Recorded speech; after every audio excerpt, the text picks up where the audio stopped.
ओम शांति। आज की मुरली का टाइटल है ब्राह्मण जन्म का आदि वरदान स्नेह की शक्ति। तो बहुत ही सुंदर ये टाइटल है मुरली का, क्योंकि जब से हम परमात्मा के बच्चे बनते हैं तब हमें सबसे पहला स्नेह अर्थात प्यार हमें मिलता है, स्नेह मिलता है। तो उसी के आधार पर आज की ये मुरली है। आज चारों ओर के सर्व बच्चों की स्नेह भरी स्मृतियाँ समर्थ बाप दादा के पास स्नेह के सागर समान पहुँच गई हैं। जैसे परमात्मा स्नेह का सागर है, तो ऐसे हमारा स्नेह अर्थात प्यार भी उसके पास पहुँचता है। तो हर एक बच्चे के दिल में दिलाराम समाया हुआ है। तो स्नेह की शक्ति मेहनत को भी सहज कर देती है। जैसे कहा जाता है कि जहाँ प्यार होता है वहाँ मेहनत कम करनी पड़ती है, तो मेहनत भी क्या होती है, सहज हो जाती है। जहाँ मोहब्बत है वहाँ मेहनत नहीं लगती है, तो मेहनत मनोरंजन बन जाती है, तो ये भी खेल लगता है। तो स्नेह की शक्ति देह और देह की दुनिया सेकंड में भुला देती है। क्योंकि परमात्मा जो हमें ज्ञान देता है, तो सबसे पहला ज्ञान क्या है, आत्मा का ज्ञान। तो जब परमात्मा से हमें प्यार मिलता है और हमें भी उस प्यार की कशिश हो जाती है, तब हम भी क्या करते, इस देह और देह की दुनिया को भूलने का अभ्यास करते हैं। तो सेकंड में ही ये दुनिया भी भूल जाती हैं। तो स्नेह में जो भुलाना चाहे वह भी भुला सकते हैं, जो याद करना चाहे उसे भी समा जाते हैं। तो स्नेह की शक्ति सहज ही समर्पण कराती है। तो जहाँ प्यार होता है, समर्पण होता है, वहाँ वो सारी शक्तियाँ भी हमें प्राप्त होती है। इसीलिए आज भी भक्ति में भी देखो बहुत सारी ऐसी कहानियाँ भी सुनाते हैं कि भक्ति में भी बहुत सारी कहानियाँ हैं कि जहाँ भगवान के साथ एक समर्पणता की भावना होती है, अर्थात प्यार होता है, स्नेह होता है। तो स्नेह की शक्ति है कि जो सहज ही समर्पण करा देती हैं। तो स्नेह की शक्ति बाप के समान भी बना देती है। स्नेह सदा हर समय परमात्मा साथ का अनुभव कराता है। तो जहाँ भगवान से प्यार होगा वहाँ हर बात हमारे लिए कोई भी मुश्किल नहीं होती है, तो वहाँ भी हमें सहजता से वो अनुभव होता है, क्योंकि परमात्मा का साथ होता है। तो स्नेह सदा अपने ऊपर बाप की दुआओं का हाथ छत्र छाया समान अनुभव कराता है, क्योंकि परमात्मा की छत्र छाया सदा हमारे ऊपर रहती है। तो स्नेह असंभव को भी संभव करता है। जैसे जीवन में बहुत सारी मुश्किलें आती हैं, लेकिन अगर हमारा दिल का जो प्यार है, अगर वो दिल का प्यार परमात्मा से जुड़ा होगा, तो मुश्किलें भी हमें क्या होगी, सहज लगेगी। जैसे तूफान भी क्या होगा, तोहफे के समान लगेगा। तो संभव होता है, तो जैसे यहाँ कार्य हुआ ही पड़ा है, तो कोई भी मुश्किल नहीं है। तो स्नेह निश्चित अनुभव कराता है। तो स्नेह हर कर्म में निश्चित विजयी बनाता है। तो भगवान का प्यार हमारे लिए क्या होता है, सदा विजयी बनाता है। तो विजयी स्थिति का अनुभव कराता है। तो ऐसे स्नेह की शक्ति अनुभव करते हो। तो बाप दादा जानते हैं कि अनेक जन्म अनेक प्रकार की मेहनत कर थकी हुई आत्माएं हैं, क्योंकि हम कितने सारे हमने जन्म लिए हैं। जैसे कहते हैं ना कि सतयुग से लेकर कलयुग के अंत तक हमने 84 जन्म लिए, लेकिन इन सभी जन्मों में हम क्या हो गए, मेहनत की ना, क्योंकि अनेक देहधारियों को याद करते रहे, लेकिन याद करते करते आत्मा क्या हो गई, थक गई है। तो इसीलिए अनेक जन्मों की ये मेहनत है ना, तो बहुत थकान है। तो भिन्न भिन्न बंधनों में बंधी हुई आत्माएं होने के कारण मेहनत तो लगती है ना। इसीलिए बाप दादा मेहनत से मुक्त होने के लिए सहज विधि सुनाते हैं, स्नेह की शक्ति है। तो सभी बच्चों को वरदान भी देते हैं। तो आज परमात्मा हमें क्या देते हैं? हमारे जीवन के लिए ब्लेसिंग देते हैं। स्नेह का ब्लेसिंग है, स्नेह की शक्ति से आप भरपूर हो। तो अपने ब्राह्मण जीवन के आदि समय को याद करो। जैसे हम भगवान को जब मिले, जिस समय हम भगवान के बने, उस समय को, उस पल को हमें याद करना है कि ब्राह्मण जीवन हमारा कैसा है। तो जन्मते ही सभी को स्नेह की शक्ति ने नया जीवन दिया। जैसे कोई व्यक्ति का अगर नया जीवन होता है, तो वैसे ही हम जब भगवान के बच्चे बनते हैं, अर्थात ब्राह्मण आत्मा बनते हैं, तो फिर पहला प्यार हमें किसका मिलता है? परमात्मा का। और परमात्मा प्यार के कारण ही आज हमारा क्या है? ये नया जीवन है। तो स्नेह की अनुभूति के लिए मेहनत की ना, तो मेहनत करनी नहीं पड़ी, तो सहज अनुभव किया है। अभी शिव बाबा कहते आपने इसका सहज अनुभव किया है। तो यह आदि जन्म की अनुभूति का वरदान है। तो प्यार प्यार में ही खो गए हैं ना। जैसे भगवान भी हमें बहुत प्यार करता है, तो अभी हमें भी रिटर्न में क्या करना है कि हमारा प्यार भी उसके साथ जुड़ा रहे। तो प्यार क्या करता है? प्यार को खींच लेता है। तो सदा इस स्नेह के वरदान को स्मृति में रखना। मेहनत के समय इस वरदान के द्वारा मेहनत को परिवर्तन करते हैं। तो बाप दादा को बच्चों का मेहनत अनुभव करना अच्छा नहीं लगता है। जैसे अभी शिव बाबा कहते हैं कि आप इतनी मेहनत करते हो, तो भगवान को ये पसंद नहीं है कि आप इतनी मेहनत करते हो। तो इसलिए बाबा भी हमें बहुत प्यार से क्या करता है? समझाता है, क्योंकि जितना प्यार होगा उतनी हमारे लिए मेहनत क्या होगी? कम होगी। लेकिन प्यार किससे करना है? हाँ, एक परमात्मा के साथ प्यार होगा तो मेहनत कम अनुभव होगी। तो स्नेह की शक्ति विस्मृति मेहनत अनुभव कराती है। तो कितनी भी बड़ी कैसी भी परिस्थिति हो, लेकिन स्नेह के कारण वो परिस्थिति, वो पहाड़ भी परिवर्तन हो जाता है। तो पानी के समान हल्का होता है, तो पत्थर को पानी बना सकते हैं। तो कैसा भी विकराल माया का रूप हो, लेकिन फिर भी स्नेह के सागर में समा जाओ। तो बहुत ही सुंदर कहा कि जैसे बाबा कहते हैं कि जब कोई भी जीवन के अंदर परिस्थिति आती है, कोई विघ्न आता है, कोई परेशानी आती है, तो उस समय अगर हम दिल से प्यार से अगर परमात्मा को बहुत प्यार से याद करते हैं, तो पहाड़ जैसी परिस्थिति भी हमारे लिए क्या बनती है? पत्थर को पानी बना देती हैं। तो कैसी भी विकराल परिस्थिति हो, लेकिन सदा उस प्यार में खोना है। किसके प्यार में? परमात्मा के प्यार में खो जाना है। तो माया की शक्ति समाप्त हो जाती है। तो आपके समाने की शक्ति छू मंत्र नहीं है, लेकिन शिव का मंत्र है। आज शिव बाबा क्या कहते कि ये कौन सा मंत्र है? शिव का मंत्र है। तो सबके पास शिव मंत्र की शक्ति है ना। अगर कुछ भी बातें हो जाती है तो कौन सा मंत्र आज से याद रखेंगे? शिव का मंत्र याद रखेंगे।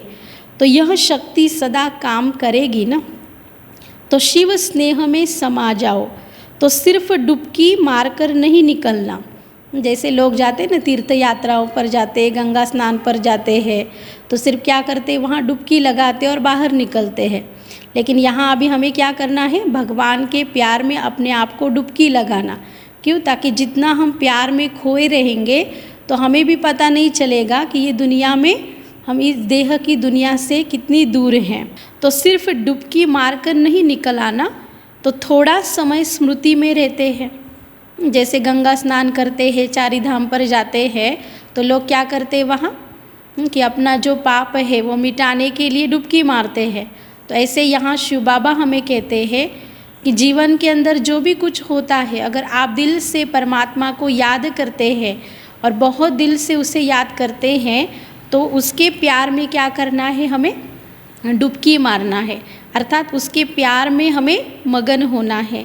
तो थोड़ा समय स्मृति में तो रहते हैं ना, तो मीठा बाबा, प्यारा बाबा, डुबकी लगाना। तो देखो कितने सुंदर शब्द है। तो कहते समय भी, जैसे भक्ति में भी कितने मंत्र बोलते हैं, तो यहाँ हमें कोई मंत्र नहीं बोलना है या कोई जाप नहीं करना है, लेकिन दिल से सिर्फ क्या कहना है, मीठा बाबा प्यारा बाबा। तो ऐसी डुबकी लगाते हो ना तो माया की नज़र नहीं पड़ेगी। जब हम भगवान के प्यार में खोए रहते हैं, स्नेह रहता है, तो वो प्यार भी कितना काम करता है। तो इसीलिए बाबा कहते हैं कि माया की नज़र कभी भी आपके ऊपर नहीं पड़ेगी, माना आपके हाथों से कोई बुरा काम भी नहीं होगा। जब हमारा मन बुद्धि जब परमात्मा से जुड़ती है, परमात्मा से प्यार में हम मगन होते हैं, लगन होते हैं, तो कोई भी बुरा काम हम कर नहीं कर सकते हैं। तो यहाँ तो माया की नज़र भी नहीं पड़ती है, तो समा जाते हो ना, माया की नज़र से दूर होते हो, तो और कुछ भी नहीं आए तो स्नेह की शक्ति जन्म का वरदान है। क्योंकि जब हमारा जन्म हुआ, जैसे शरीर का जन्म नहीं, लेकिन जब भगवान के हम बच्चे बन जाते हैं, उसकी संतान बनते हैं, तो ये भी क्या है, हमारा एक नया जन्म है। तो ये जन्म अर्थात ब्राह्मण जन्म है, तो ये भी क्या है, एक शक्ति का वरदान मिल जाता है। तो उस वरदान में खो जाते हैं, तो खो जाना नहीं आता है, उसके प्यार में हमें क्या होना है, मगन होना है। क्योंकि भगवान के जैसा प्यार आज की दुनिया में तो हमें कोई करेगा भी नहीं, और आज मनुष्य प्यार भी करेगा तो कैसे करेगा, कोई ना कोई स्वार्थ के वश प्यार होता है। लेकिन भगवान का जो स्नेह है वो कैसा है, सच्चा स्नेह है। और इसलिए बाबा कहते हैं उस स्नेह में तो खो जाते हो ना, तो स्नेह तो कितना सहज है, तो सबको अनुभव होना चाहिए। तो यहाँ तो जिसको ब्राह्मण जीवन में रूहानी स्नेह का अनुभव नहीं हो, ऐसा तो कोई हो ही नहीं सकता है। क्योंकि हमारी बुद्धि की लाइन जब भगवान से जुड़ जाती है तो हमें भी उसकी क्या आती है, भासना आती है, अर्थात अनुभव हो जाता है। तो स्नेह कितना सहज है, तो स्नेह का भी तो रिटर्न है ना। अभी बाबा कहते हैं जितना आप मुझसे स्नेह रखते हो तो उस स्नेह का भी मुझे क्या देना पड़ता है, रिटर्न देना पड़ता है। तो इसीलिए तो गायन है ना, तो भगवान भी किसी का नहीं रखता है, तो जितना हम उसको देते हैं उसको भी उतना ही हमारे लिए देना पड़ता है, अर्थात रिटर्न देते हैं। तो जैसे देखो शास्त्र में भी बहुत सारी कहानियाँ सुनाते हैं। तो जैसे कहते हैं ना कि सुभद्रा, जैसे भक्ति में भी एक उदाहरण है कि सुभद्रा और द्रौपदी का उदाहरण देते हैं। तो जैसे कहा जाता है कि कृष्ण जो होता है, तो कृष्ण की ये दो बहनें होती है, सुभद्रा और द्रौपदी। तो जैसे सुभद्रा जो होती है वो सगी बहन होती है, और जो द्रौपदी होती है वो मुख बोली है, जिसको मराठी में कहते हैं मानलेली बहन। तो मुख बोली बहन होती है। तो एक बार क्या होता है, जो सुभद्रा होती है वो नारद को कहती है कि कृष्ण का तो मेरे से प्यार ही नहीं है, मैं तो उसकी सगी बहन हूँ, फिर भी वो मुझसे प्यार नहीं करता है, और द्रौपदी से देखो उसका कितना प्यार है। तो ये जो बात है वो कृष्ण तक पहुँचती है। तो फिर जब कृष्ण के पास ये बात जाती है तो कृष्ण कहता है देखेंगे अभी किसका स्नेह ज़्यादा है, किसका प्यार ज़्यादा है। तो वो क्या करता है, प्रैक्टिकल एक पेपर लेता है, और जब कृष्ण जो होता है उसकी जब अंगुली काट दी जाती है, माना जैसे कटती है वो अंगुली जब कटती है, तो उस समय क्या होता है, वो नारद जी को कहता है कि अभी आप क्या करना, सुभद्रा को कहना कि कृष्ण की अंगुली को लगा है तो आप उसको एक चिंदी देना। तो वो तो देती भी नहीं है, और फिर वो क्या करता है, द्रौपदी के पास जाता है। तो द्रौपदी क्या करती, उसकी साड़ी पूरी कट करके वो जो चिंदी होती है वो देती है। तो फिर कृष्ण कहता है देखो किसका स्नेह ज़्यादा है, किसका सच्चा प्यार ज़्यादा है।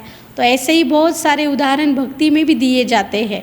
माना जैसे कहते हैं ना कि जब द्रौपदी ने एक चिंदी दी तो उसको रिटर्न में भी द्रौपदी को कितना देना पड़ा, माना ये वास्तव में है ना एक उदाहरण।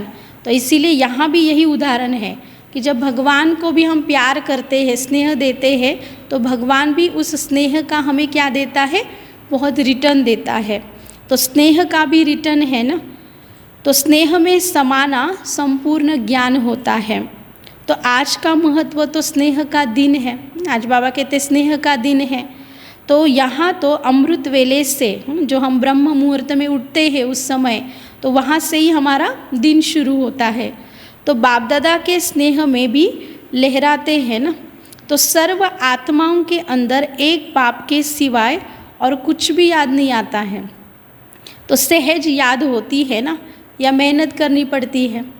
जैसे हम अपने जो होते रिलेटिव होते हैं, जो भी हमारे माता पिता होते हैं, तो उनको याद करने के लिए हमें कभी मेहनत नहीं पड़ती है, तो कितना सहज हम उनको याद करते हैं और सारे दिन में कितना याद करते हैं। तो ऐसे ही भगवान के लिए अर्थात उसे याद करने के लिए हमें मेहनत करनी पड़ती है, तो कितना सहज हम उस परमात्मा को भी याद करते हैं। तो स्नेह है ना, अगर स्नेह होगा तो याद सहज होती है, लेकिन अगर प्यार कम होगा भगवान के प्रति, क्योंकि आज की दुनिया में भगवान को सभी मानते हैं, जानते हैं, लेकिन फिर भी प्यार कितना करते हैं।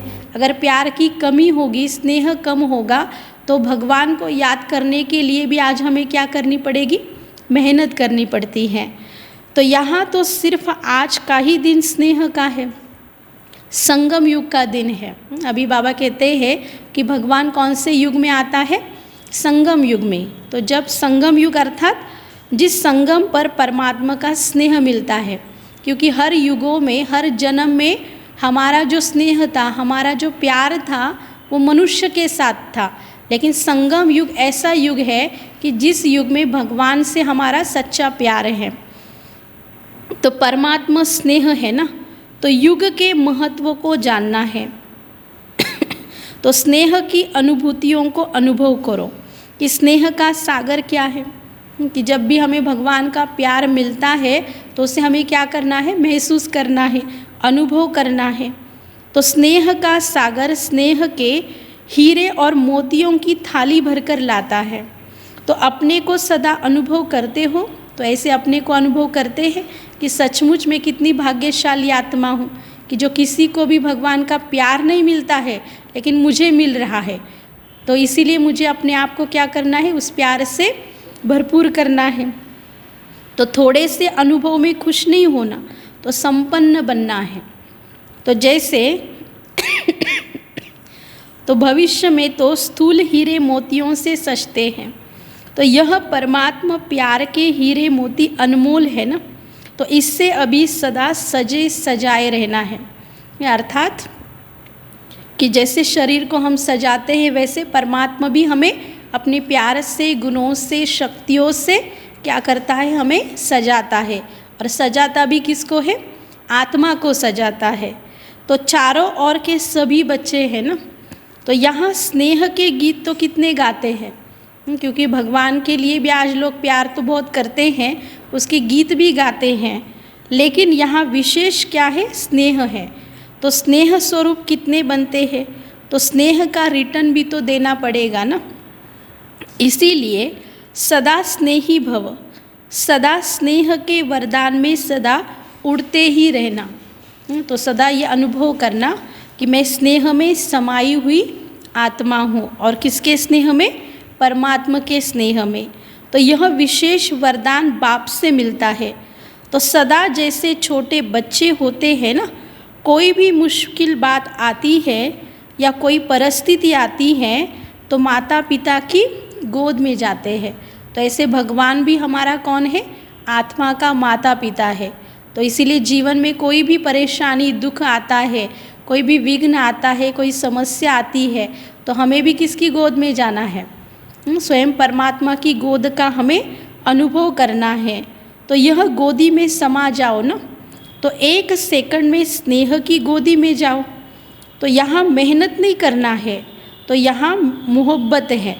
तो सेकंड में उड़ती कला के द्वारा बाप के पास पहुँच जाओ। मन और बुद्धि से क्या करना है, उड़ना है हमें। तो यहाँ स्वरूप बनना है। तो यहाँ माया तो दूर होती है ना, अर्थात जितना हम भगवान के पास जाते हैं उतना माया से क्या होते हैं, दूर होते हैं। तो परमात्मा छत्र छाया के अंदर रहना है। जैसे अभी बारिश होती है तो हम क्या करते हैं, छाता लेते हैं ना, जब छाता ऊपर लेते हैं तो बारिश हमें नहीं लगती है। तो ऐसे ही जब हम भगवान की छत्र छाया में रहते हैं, उसके प्यार में, लगन में मगन होते हैं, तो कोई भी विघ्न हमारे पास नहीं आता है, अर्थात उसकी छत्र छाया में रहते हैं। तो यहाँ दूर रहते हुए भी पास का अनुभव करते हैं। तो इसीलिए बच्चा बनना अर्थात माया से बचना है। तो भगवान का बच्चा बनना माना बुरे संग से हमें क्या करना है, खुद को बचाना। क्योंकि आज दुनिया में क्या है, कितने संग है, खराब संग है, और जब खराब संग मनुष्य को लगता है तो जीवन भी क्या होता है, खराब बन जाता है। इसीलिए शिव बाबा हमें कहते हैं कि सदा उससे अगर बचना है आपको, बुरी बातों से, बुरे ख्यालों से, बुरे विचारों से, बुरे संग से अगर खुद को हमें बचाना है तो हमें क्या करना है, सदा भगवान का बच्चा बनकर रहना है। तो भगवान का बच्चा तो बनते हो ना, तो बच्चा बनना अर्थात सदा उसके प्यार में खो जाना। भगवान का बच्चा बनना अर्थात क्या है, उसके स्नेह में सदा समा जाना है। तो यहाँ चारों ओर के दिलाराम के दिल में समाये हैं। अभी भगवान कौन है, दिलाराम है, और हम सभी उसके दिल में समाये हुए बच्चे हैं। तो ऐसे बच्चों को सदा मेहनत को मोहब्बत में परिवर्तन करना है। तो जीवन में बहुत सारी मेहनत हमें कई प्रकार की करनी होती है। कुछ पाने के लिए भी दुनिया में आज लोग क्या करते हैं, मेहनत करते हैं। तो मेहनत ज़्यादा है, इसका कारण क्या है कि हमारा भगवान से प्यार कम है। अगर हमारा प्यार ज़्यादा होगा तो मेहनत कम हो जाएगी। इसीलिए मेहनत को क्या करना, मोहब्बत में परिवर्तन करना है। तो शक्तिशाली बनना है, सदा परमात्मा स्नेह में रहना है, संगम युग को महान अनुभव करो। देखो ये जो संगम युग है, इसको हमें महान अनुभव करना, माना कि जो चांस हमें मिला है, अभी समय है ना भगवान का प्यार पाना है। इसीलिए सदा ये अनुभव करना कि ये समय मेरे लिए बहुत ही वैल्यूएबल समय है। इसलिए श्रेष्ठ आत्माओं को मिला है। तो इस दुनिया में श्रेष्ठ आत्माएं कौन है, हम सभी श्रेष्ठ आत्माएं हैं कि जो भगवान का प्यार हमें मिला है। तो सदा स्नेह की शक्ति में सदा समाये रहना, और बाप के साथ और दुआओं का हाथ सदा अनुभव करना। तो भगवान मेरा साथी है, और भगवान की दुआओं का वरदानी हाथ सदा मेरे सिर पर है। अगर ये नशा रहे तो सदा हम माया से भी बचे रहेंगे। तो इसीलिए ये अनुभव करते रहना है, तभी हम विशेष आत्माओं को सदा स्नेह के सागर में समाये हुए रहेंगे।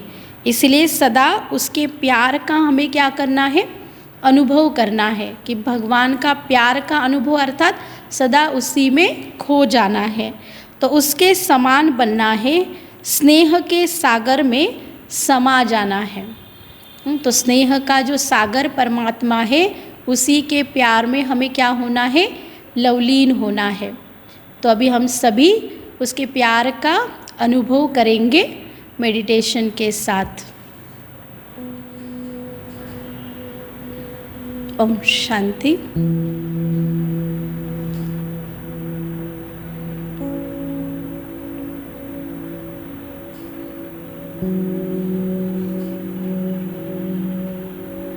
भ्रुकुटी के मध्य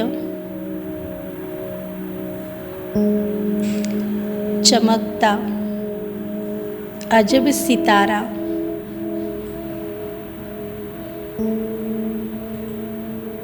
मैं एक चैतन्य आत्मा हूँ।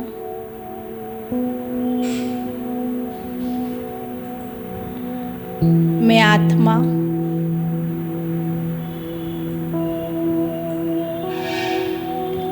चारों युगों में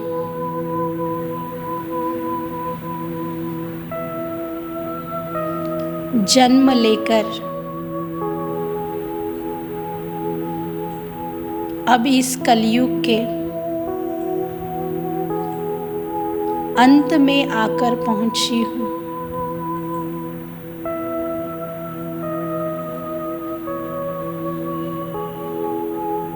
और इस सुंदर वेला में संगम का सुहावना समय,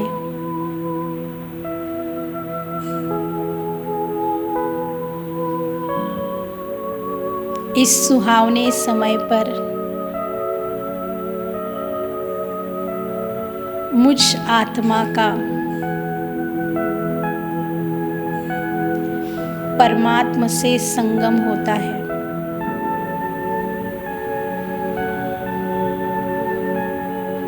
मैं आत्मा इस सारे कल्प में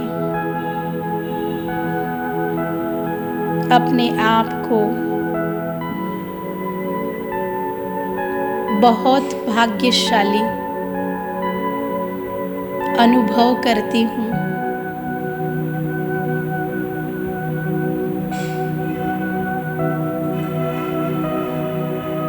चारों ही युगों में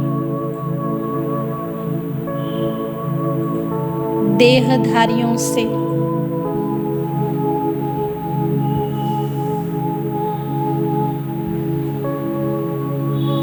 मिलते हुए उनसे प्यार पाया,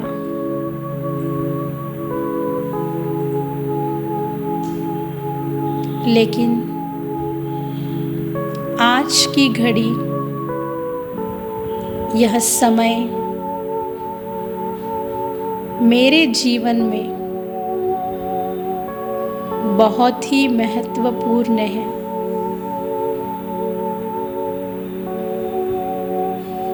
स्वयं भगवान इस सृष्टि का पालनहार, स्नेह का सागर,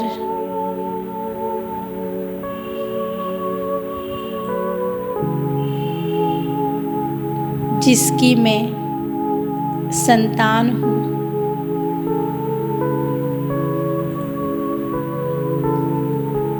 उस स्नेह के सागर से मुझ आत्मा को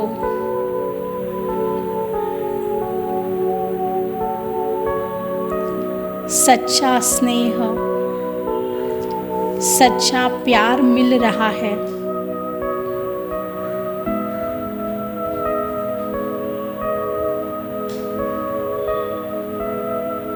जो आज तक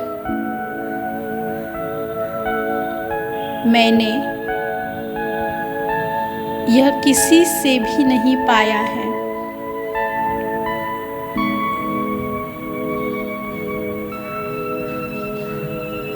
मैं वो आत्मा हूँ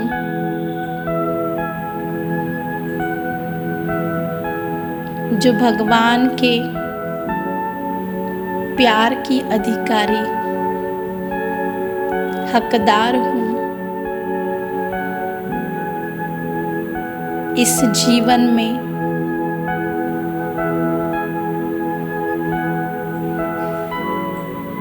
मुझे ये गोल्डन चांस मिला है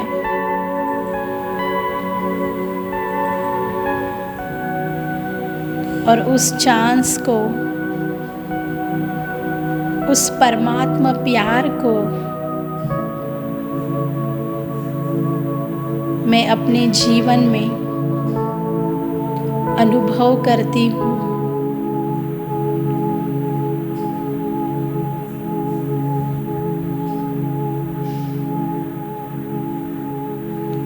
परमात्मा के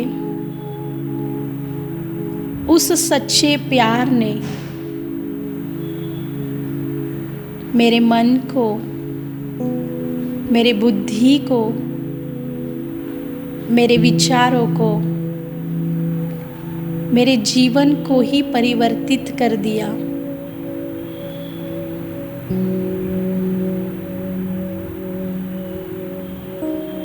मेरा जीवन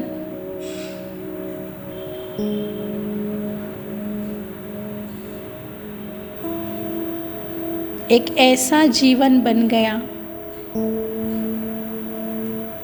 कि मैं क्या थी और क्या हो गई।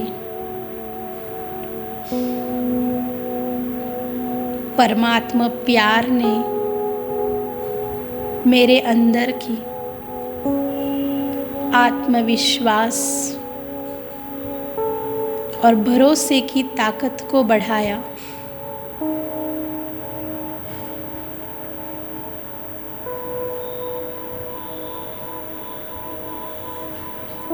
परमात्मा प्यार ने मुझे जीवन जीने की कला सिखाई।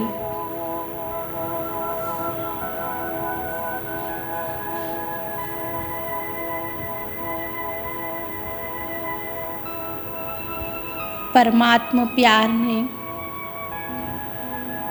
जीवन में आने वाले विघ्नों, समस्याओं को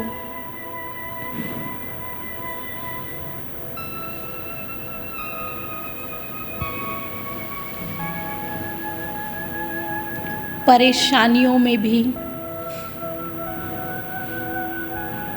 कैसे आगे बढ़ना है, यह मैं भगवान के प्यार से ही सीख गई हूँ।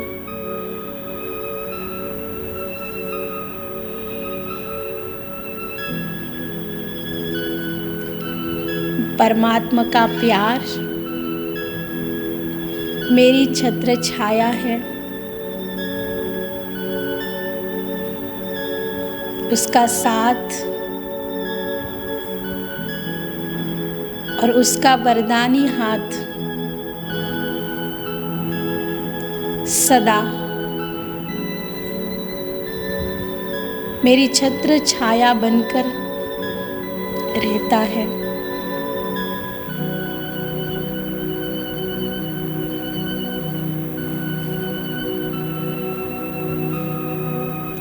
परमात्मा प्यार से ही मेरे अंदर हिम्मत आती है। परमात्मा प्यार से ही मैं आत्मा की अपनी शक्तियों को अनुभव करती हूँ। मेरे अंदर भी बहुत सारी शक्तियाँ हैं।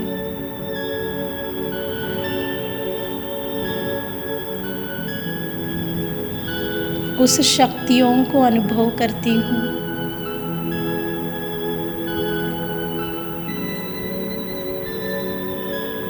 परमात्मा प्यार मुझे सिखाता है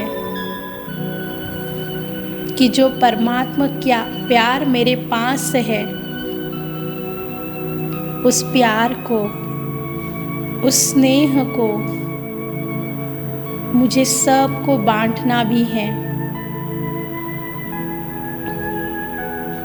मुझे सबके साथ स्नेह से, प्यार से व्यवहार करना है।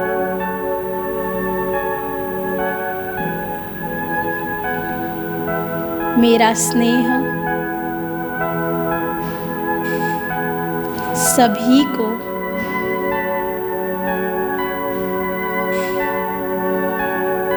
शक्ति देता है।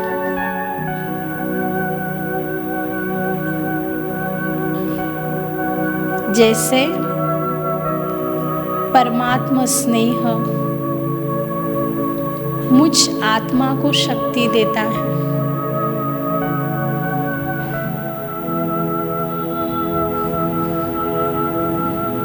ओम शांति। ओम शांति।